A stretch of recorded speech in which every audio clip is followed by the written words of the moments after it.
Good morning, everyone. I'm Ryan Pape, Chairman of the Board, President, and CEO of XPEL, Inc. I welcome you to the company's 2025 virtual annual stockholders meeting. Before we begin, I'd like to remind you that during today's meeting, including in our question and answer session, we may make forward-looking statements regarding expected revenue, earnings per share, results of operations, future plans, opportunities, and expectations of the company.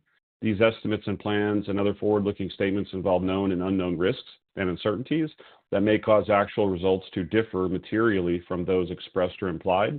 The risks are detailed in our latest Form 10-K filed with the SEC on February 28, 2025, and our quarterly report on Form 10-Q filed with the SEC on May 9, 2025, and in other statements made by the company. The statements made during this meeting are based upon information known to XPEL as of today. XPEL assumes no obligation to update the information we present to you. Today, we'll first conduct the business of the meeting, and then we will have our question and answer session. Also, there are a few procedural matters I'd like to go through. On the meeting webpage, you'll find the agenda and rules of conduct for this meeting. In addition, the proposals we are presenting and voting on are listed as well.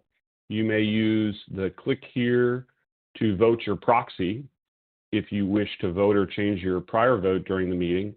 In addition, if you log in using your control number from your proxy card, you will then be able to submit questions. We will address the questions after the close of the business portion of the meeting, as I mentioned.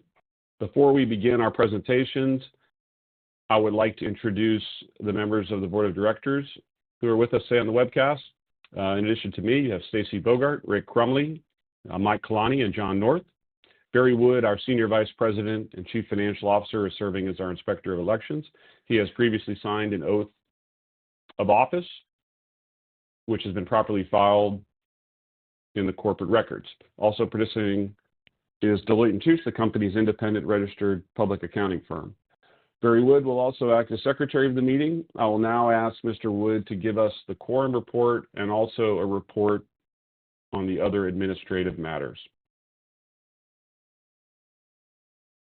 Mr. Chair, as of the close of business on April 15th, 2025, the record date, XPEL had 27,664,765 shares of its common stock issued, outstanding, and entitled to vote at this meeting.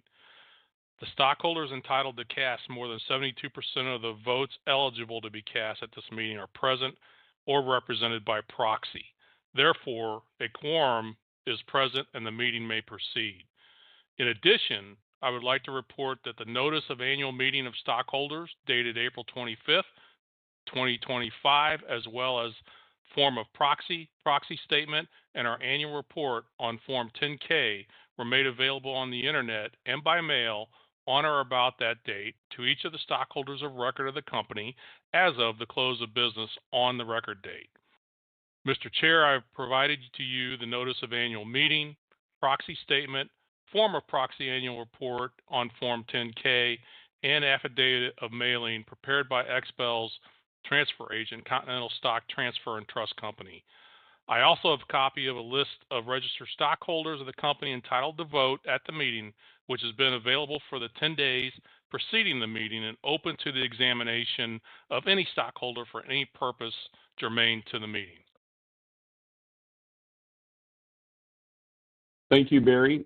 The affidavit of mailing, the affidavit of the inspector, the stockholders list, along with the notice of annual meeting, annual report on Form 10-K, proxy statement, and form of proxy will be filed with the minutes of the meeting. With the quorum present, I declare this meeting is duly constituted and convened and may proceed with the transaction of business. We will now read the proposals to be voted upon, after which time we will open the polls. After the polls are open, we'll be pleased to answer your questions about XPEL and the proposals. There are 4 proposals to be considered by the stockholders. Barry will read the first proposal. The stockholders are asked to vote on the election of 5 members to the Board of Directors, with each serving for a 1-year term. The nominees for election are Ryan Pape, Stacy Bogart, Richard Crumley, Michael Kalani, and John North, who are current directors of the company. Do I hear a motion for the election? We have a motion from Kim Steiner. Do I hear a second? We have a second from Carlos Alvarez. Barry, please read the second proposal. The stockholders are asked to vote on a proposal to ratify the appointment of Deloitte & Touche LLP as the company's independent registered public accounting firm for the year ending December 31st, 2025. We have a motion from Dwayne Gotcha. Do I hear a second? We have a second from Tony Remus. Barry, please read the third proposal.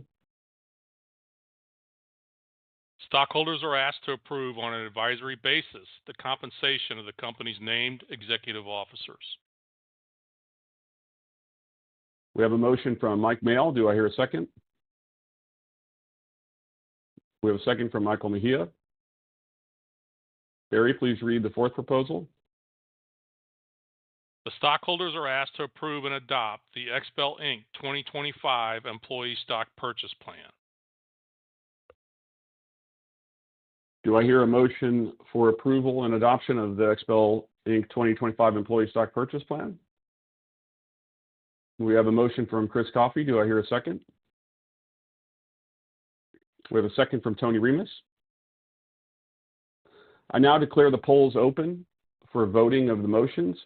If you are a stockholder of record and have not voted yet, or if you want to change your previously cast vote and you wish to vote now, you can do so online. You will need your 12-digit control number in order to vote today. We will wait a few moments for vote tabulation, and once complete, we will close the polls and announce the results.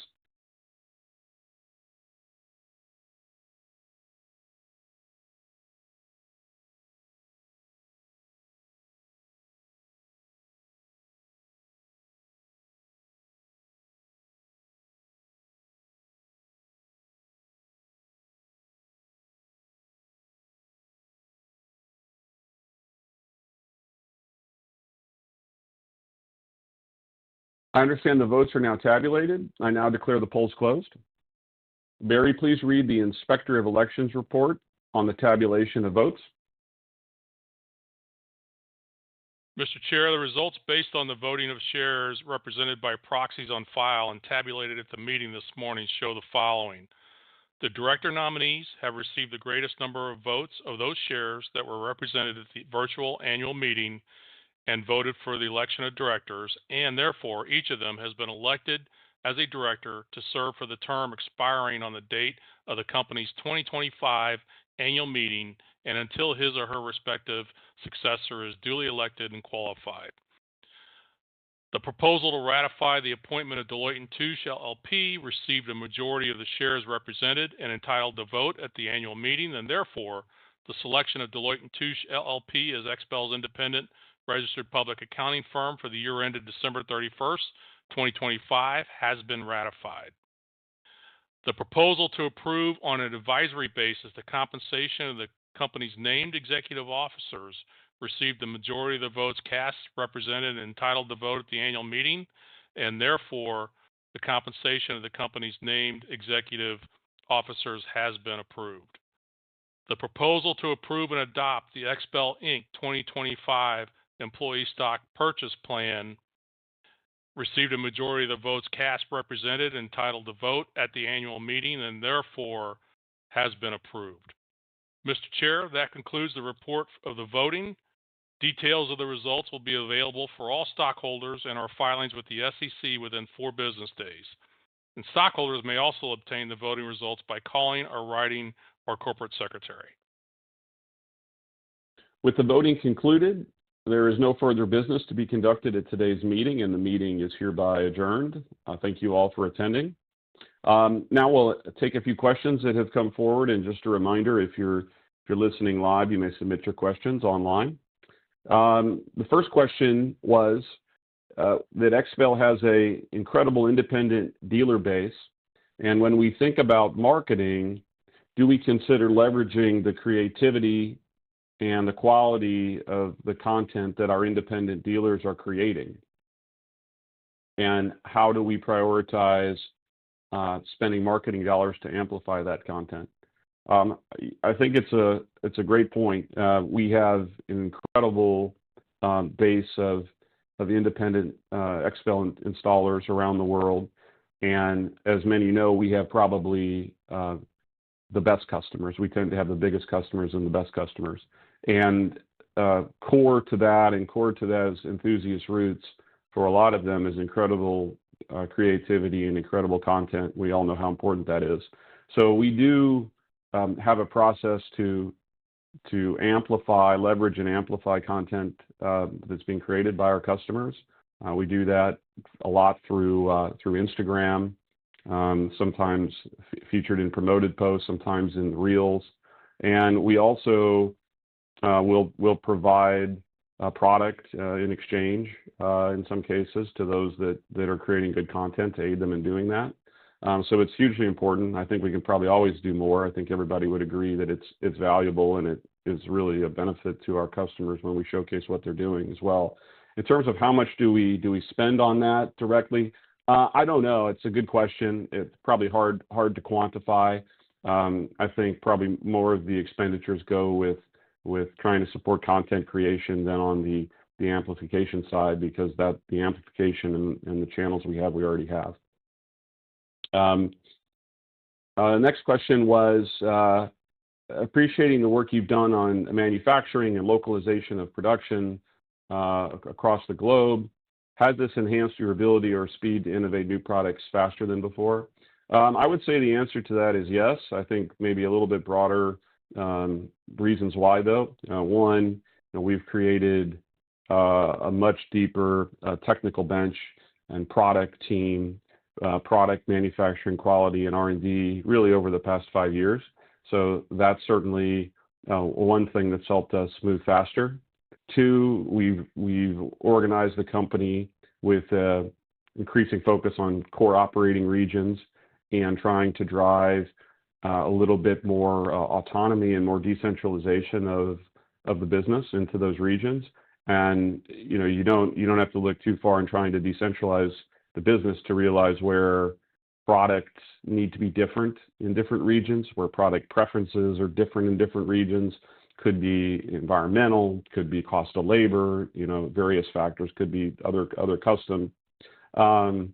So I think that's an internal push to make us innovate faster, because now we've got deliverables internally to more leaders who know what they need for their region, and it may be different than somewhere else. So the net effect is yes, it's enhanced our ability and our speed, and I think even though this has been a long time coming, I think we're really just seeing a lot of the benefits of it even in more recent time. The next question is, given the uncertainty in the auto market, has the uncertainty impacted the acquisition environment, either in terms of acquisition multiples asked, or the number of prospective conversations, or our willingness to pursue acquisitions? Yeah, I think it's a great question. Our approach in light of the uncertainty in the auto market and the tariff situation is really first, do nothing and change nothing. I think overreaction in any way is unhelpful.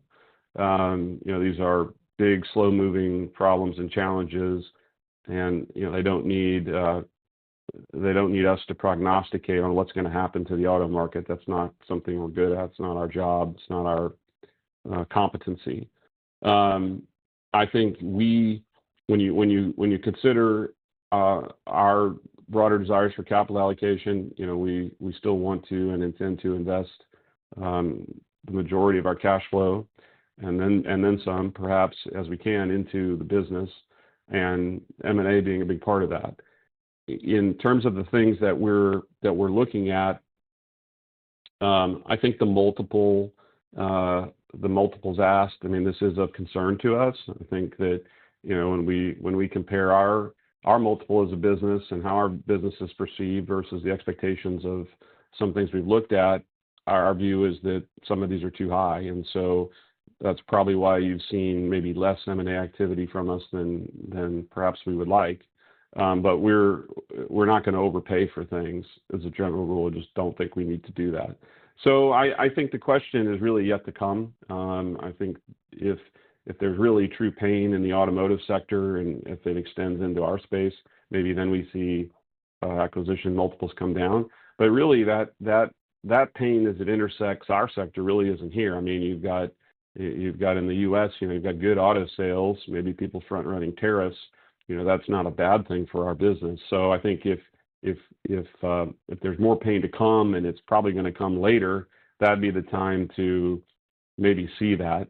But overall, the broader question of does it change our appetite towards pursuing acquisitions? No, I think our appetite is unchanged. I think when you're prudent in your approach and you're not willing to dramatically overpay and you have a strong balance sheet like we do, you don't need to be extremely fearful in this environment, and so we're not. So I'd say we're proceeding ahead, largely unchanged. Maybe a slight extra dose of caution and conservatism in the things we're looking at, but I would say, unlike what some may think, probably a pretty modest impact.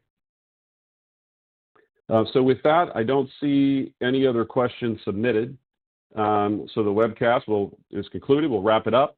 Really appreciate the questions and appreciate your attendance today. Thank you very much.